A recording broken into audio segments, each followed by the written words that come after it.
Welcome back to Around the Table with Stacy Smith as we're taking a look at last night's or yesterday's election results. We've just talked about the Allegheny County executive race. Now let's talk about the Allegheny County District Attorney's race. This is an interesting one because a Democrat won as a Republican who was the same Democrat who was defeated in the primary, and he defeated the guy that defeated him in the primary, which is kind of interesting. Governor, you were a major factor in getting Republican Democrat turned Republican, at least for this election, Steve Zappala, on the Republican ballot by write-ins. So how was he able to do this? I mean, I know he had a coalition of Republicans behind him, but he was defeated by Democrats in the spring. So what turned it around for him? Well, he wasn't defeated by all Democrats in the spring. There were many that voted for him, and he was able to bring those Democrats with him. You know, Steve is really, as Joe has said, he's a law and order Democrat. Well, I'm a law and order Republican, and that's what everybody is looking for. So when he matched up with the Republicans, you know, getting 10,000 write-in votes is unheard of in Allegheny County. We were able to get that for him. People were looking at what's going on in the city, the danger in the city, the lack of effort by the Gainey administration to, you know, really police downtown Pittsburgh. And that's where the people in the county come into town to work, to go to entertainment. They're looking at that and they're saying, well, Steve Zappala is the guy that can do it. I don't trust somebody that's being funded by a billionaire that lives in New York and is providing almost 99% of his funding for his campaign. Why would I trust that person over somebody who I know? That's it. I agree, Governor. Steve Zappala, a Democrat with 75,000, give or take, votes in the spring, coming in on law and order, coming in on public safety, articulating a game plan to deal with the public safety crisis in the city under Article 1, Section 1 of the Pennsylvania Constitution, stepping in because there is a vacuum in the mayor's office on this issue.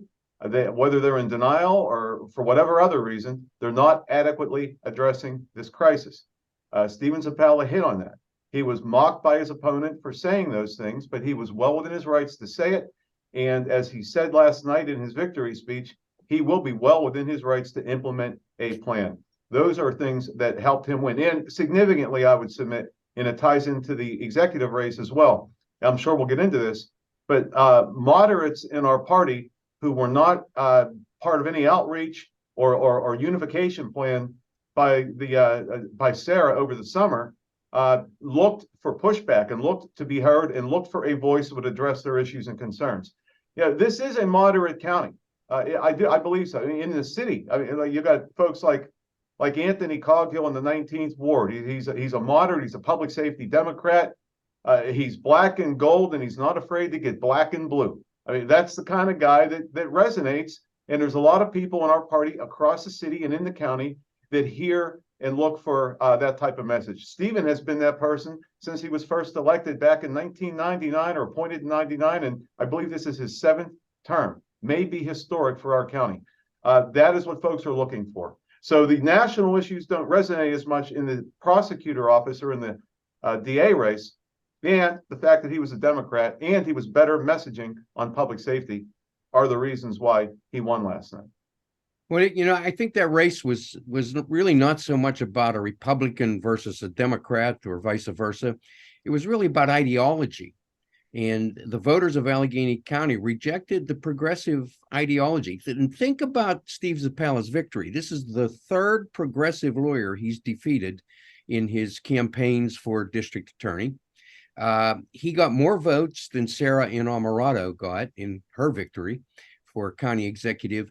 And he's the first district attorney to beat Soros money, big city district attorney, to beat George Soros money in one of these races. Stacy, I got to add, I was at election night headquarters last night, and it was fascinating to me to see the audience that was there. It was a tremendous mix of Republicans and Democrats, mostly moderates, law and order, everybody helping Steve, working for Steve, and excited about Steve's victory. And I looked around the room and I said, you know, we could work together on other things, and maybe this is the start of doing something like that. I agree I was there as well. Steven Zapala has been a friend of mine for 20 years or so, since I first met him when I was mayor of Millville.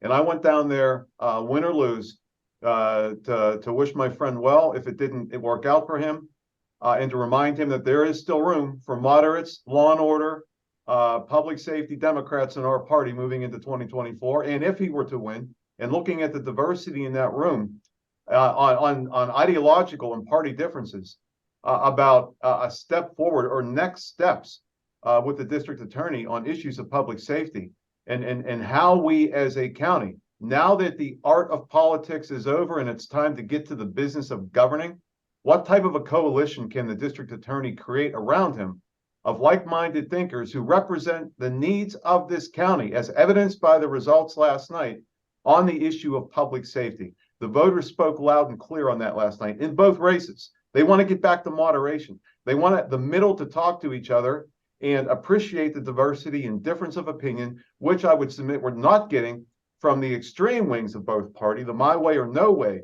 approach. Governing from the middle, finding compromise on this issue moving forward. I think, Governor, I think you're touching on something here that could be very big, and to create a template for the rest of the nation to pay attention to, for everybody to get back to some moderation and talk about common sense issues like the days of Ronald Reagan and Tip O'Neill. Right.